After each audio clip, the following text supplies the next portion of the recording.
Hello friends, this is the beginning of the Angel of the Presence commentaries, number 2. Okay, BGN. Of the Angel of the Presence commentaries 2. And it's Esoteric Psychology 2, page 44 in the first commentary. It was rather a general approach to the meaning of the angel of the presence, of the solar angel, of the ego in several different modes, and of the general fluid relationship between them, such that it becomes difficult to discriminate really what is what. But when we contact our own ego on the higher mental plane within the egoic body, we are in fact contacting that part of the solar angel which is invested in our egoic structure, in our causal body. So even though it is a vehicle, a kind of periodic vehicle, and a heart center of the monad, it is also the presence of the being and consciousness of the solar angel, who, having pervaded the entire universe of the causal body with a fragment of itself, remains, and to which we begin to respond as we develop egoic consciousness. So I've explained all that as best I can for the moment. Could be better tomorrow, who knows, in the first commentary. And now we're going to actually begin working in the book. There's only 5 pages here, but it will take a little while because it goes very deep. My hope and my intention is to offer some commentary on various sections of Esoteric Psychology 2, from which book we have taught in the University of the Seven Rays for a long time, beginning back in 1988, 25 years ago. And some of the members of that group are still around and still associated with our work. So it might be a way of condensing much of what was said at that time, because so much of it at that time was not recorded, and maybe we can, since it is a subject of great interest to all of our students and to each one of us on the faculty, it would be good to condense and the response to those pages and to focus them clearly. Maybe also some work in the light of the on the laws of the soul, which I did already in a sense in the last pages of A Treatise on Cosmic Fire, and also from Esoteric Psychology 1 some of the introductory material concerning the rays. I think very important, including stanzas and ray names, which have often been taught but maybe not preserved in any codified way that can be studied by others over time. That's my purpose. So here from the rays and the initiations, the rays and initiation. Okay, it's not the book, The Rays and the Initiations. It will not be possible for me to make clear the ray reactions to the final process which we have considered briefly, namely the stage of liberation of the spirit, which we call identification. Well, where have we considered this? We can say just recently considered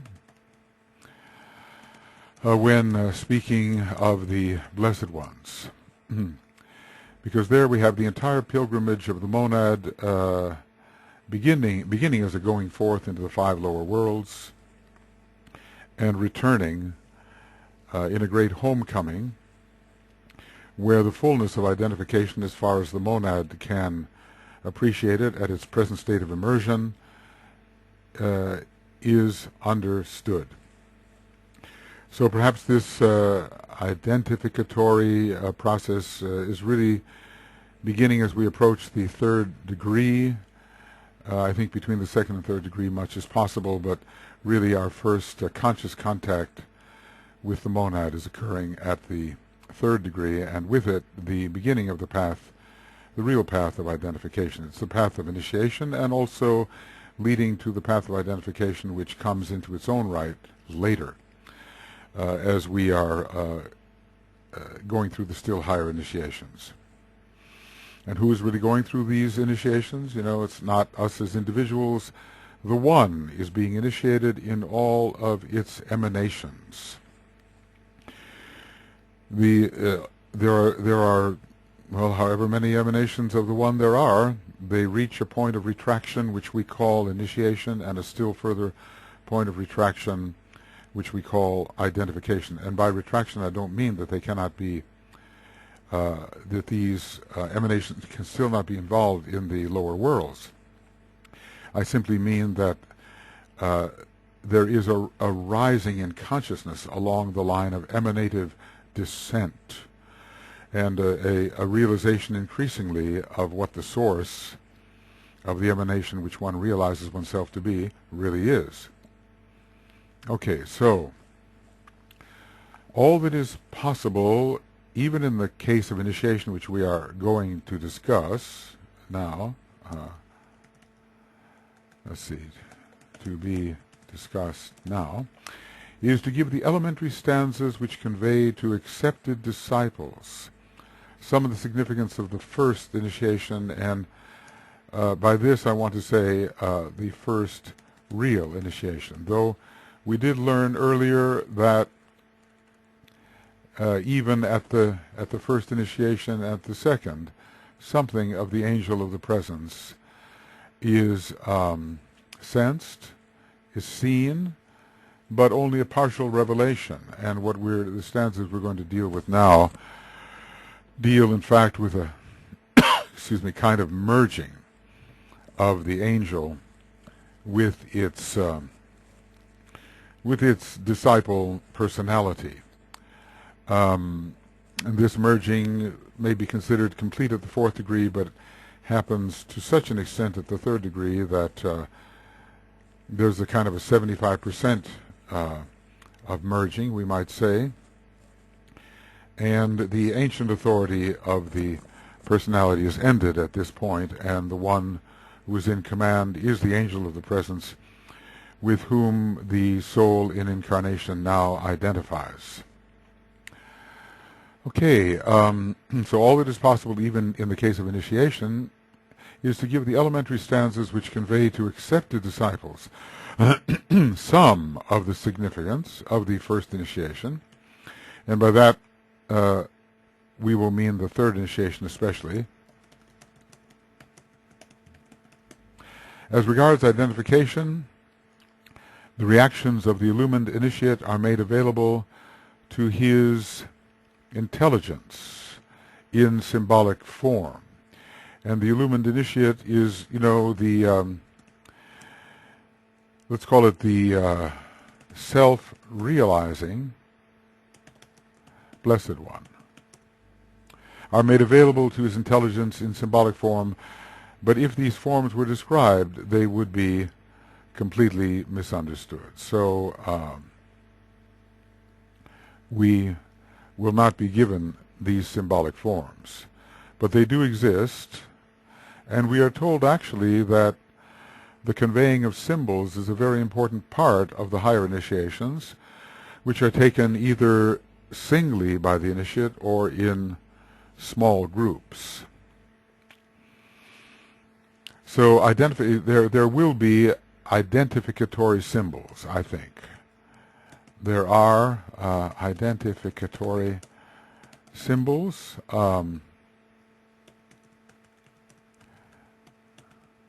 but they will not be here given. But if these forms were given, they would be completely misunderstood. When the third initiation takes place and the wider door looms before the initiate, it's quite a paradox that the requirements get increasingly strict and straight and in a way narrow, but the door is wider into broader, wider life, and always identification with the whole, as it says in the sixth ray stanza, the whole is with us now. Where has it been before? Okay, the door opens widely into identification with the whole and as the whole.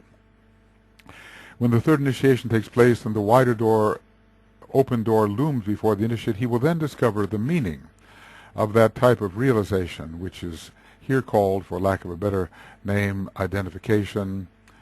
And if I'm remembering properly here, we have realization plus esoteric experience plus absorption into the whole. This is how DK at one point describes identification, and we could ponder on each one of these phrases. It seems to be the very thing which is so needed, all the way from its lower expressions where we identify in empathy with another and realize our unity with the other, which is a soul-inspired type of realization, all the way to the progressive realizations of the One. I don't think for a minute that the first realization of the One is the final realization of the One. I believe they are progressive until we reach identification as the universal logos itself, and then truly have complete identification as the One, which is a destined eventuality which will not occur until the end of this particular universe, ending phases, let's be safe about it, of this particular universe, and not necessarily on the cosmic physical plane at all, but on the highest levels of the universe, whence we will be retracted, monadically retracted, and who knows how high those planes go. Supercosmic is not enough, and we're only given maps of cosmic planes, and supercosmic is not enough, and supercosmic is not enough. What is meant by the 10 dimensions of cosmos? This has to be understood. Ray 1. I'll read it first, and then I'll try to offer some thought associations which may help us get closer to the true meaning of this phrase, this stanza concerning the merging of the first ray soul with its personality, with its already partially infused personality, because there's been infusion at the first degree and second degree. I'm assuming here, though, now that we are dealing with the third degree. The angel of the presence stands within the light divine, the center and the meeting place of many forces. These forces meet and blend. They focus in the head of him who stands before the angel. Eye to eye, face to face, hand to hand they stand. Will reinforces will, and love meets love. The will to power merges with the will to love, and strength with wisdom meets. These two are one. From that high spot of unity, the one who is released stands forth and says, I return from whence I came. From the formless to the world of form I make my way. I will to be, I will to work, I will to serve and save. I will to lift the race. I serve the plan with will, the whole with power. In every one of these stanzas, you're going to find a statement regarding the plan associated and followed immediately or almost immediately by a statement relating to the whole. Unless there is an appreciation of what wholeness is, at least in terms of our planetary context, there will be no appreciation of what the plan is. So with the angel of the presence, we are going to talk about that part of the solar angel invested in the egoic structure, really responsible for making and sustaining the egoic structure, and that part which meets the rising monadic extension, the rising blessed one, we can say, in the causal body, and makes it possible for the presence to be appreciated within the causal body, though not wholly appreciated later until the causal body is destroyed. So stands within the light divine. Here we have the first aspect, interestingly associated with light, but I can say, let's see, I want to make sure that I have my bracket. I probably do, but if I don't, it means I have to turn off the whole program and start again. So the light divine, if it's light divine, divine comes from the jewel in the lotus, which receives it from the point of divinity,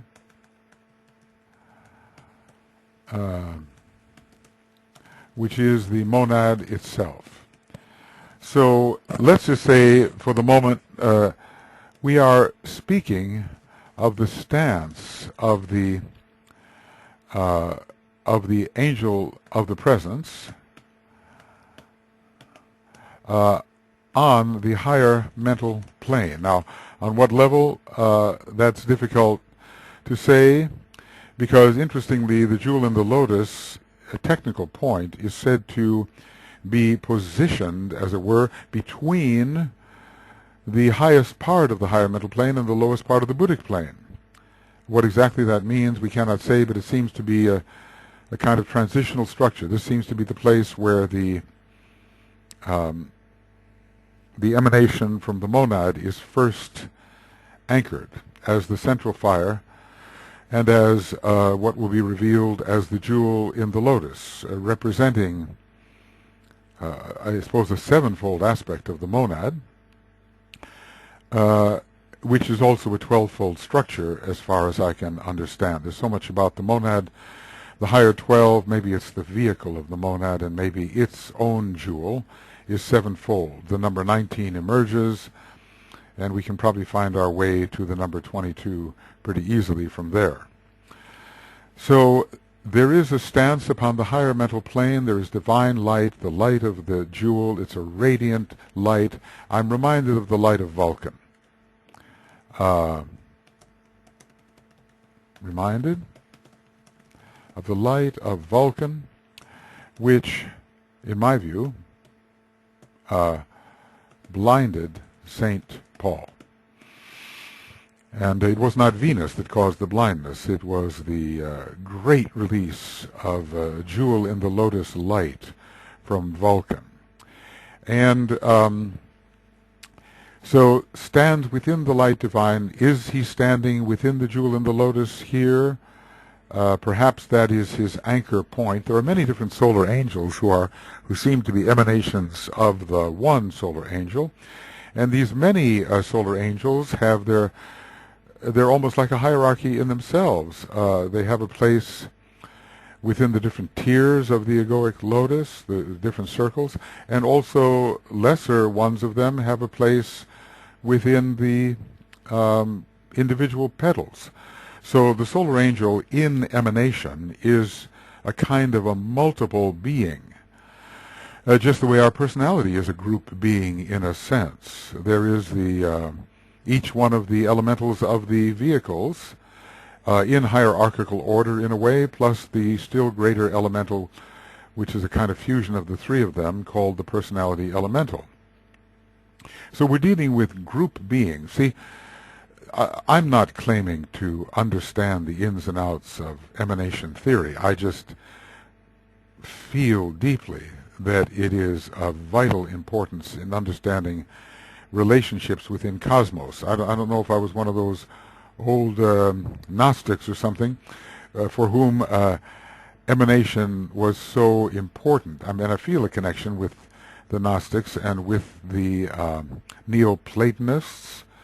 I kind of wonder, it is put forward by one theorist that Master D.K. was a great Neoplatonist by the name of Plotinus, or Plotinus. I'm not sure how it should be pronounced in the Greek. There are three great Neoplatonists, Plotinus, Proclus, and Iamblichus. Iamblichus is said to be the now Master Hilarion. I'm not sure about Proclus. But anyway, they are an outstanding group in those early centuries A.D., and I think Plotinus came first. And anyway, the Neoplatonic thought was a revival of the kinds of esoteric thought in Greece occurring some 7 or 8 centuries earlier in the times of Pythagoras and Plato. So anyway, many forces. We're reminded here of the law of assembly in Shambhala,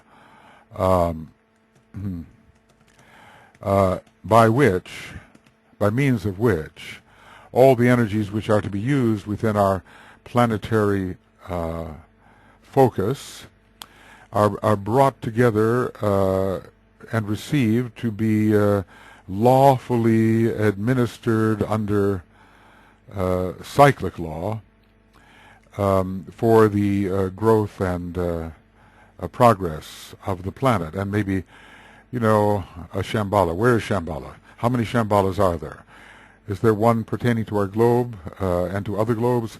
Are there chain Shambhalas? Are they reflective of maybe one planetary logoic Shambhala, the highest of them all and the most inclusive of them all? Again, we have emanation theory to deal with if we're going to understand the many and the one. For the solar angel, for Shambhala, and for the Buddhas of activity, emanation theory is all required. So we have many forces, and the first-ray type is the powerful wielder of forces. So we think of the Shambhala force and its focused application as a power that touches and then withdraws.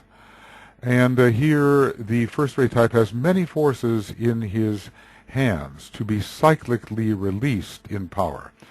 Forces to be cyclically released in power at the right time. So, first ray controls beginnings and endings, birth and death, we might say, when a thing appears and when it is compelled to disappear. So all of these forces come together in the hand of this particular angel. Now, look, we don't know whether it is angels of a certain kind who are assigned to human beings of a certain kind or to monads of a certain kind. Obviously, they are pretty much involved with the soul ray rather than the monadic ray, but the soul ray can change. And I don't think we have a change of angels when the soul ray changes. Maybe we have the capacity in the angel of the presence to focus itself on any particular ray. Who knows what is the reason and the mode for the assignment of various human monads to their supervising solar angels, who express as angels of the presence. So these forces, the many of them, meet and blend. There's a lot of this, meet and merge, merge and blend, meet and blend. These are the kinds of phrases DK uses to discuss the language of energy on these high levels. These forces meet and blend, and that is in the presence of the angel of the presence, I would say, in the presence of the angel of the presence. They focus in the head of him who stands before the angel, and always the first ray has to do with the head center. The head center, it is a first ray center, whether it would be ruled by Pluto initially, first ray Pluto, or Vulcan later, first ray Vulcan, or maybe even at a certain point Uranus, I would say, first ray monadic Uranus. It's always a first ray center, and the head as a whole is a great directing structure. or center of force, which is occultly responsible for the management of the rest of the body. We sometimes say, well, it's all in the heart center, but we have to remember that within the head center is the higher prototype of the heart center. So even the heart exists within the head. There is an entire kind of macrocosm in the head, which stands for the rest of the body, even a base of the spine center in the head, which we can associate with the alta major center, sort of at the base of the skull. So these forces meet and blend. They focus in the head of him. Now, who stands before the angel? Let's just say the becoming initiate stands before the angel. Now, how much of the inner apparatus or the inner energy system is taken into the chamber of initiation? Do we take our etheric nature, our astral nature, and also our lower mental nature into that chamber? Obviously not our physical body. How many of our principles are taken there? And do we, as human beings, have a quasi-human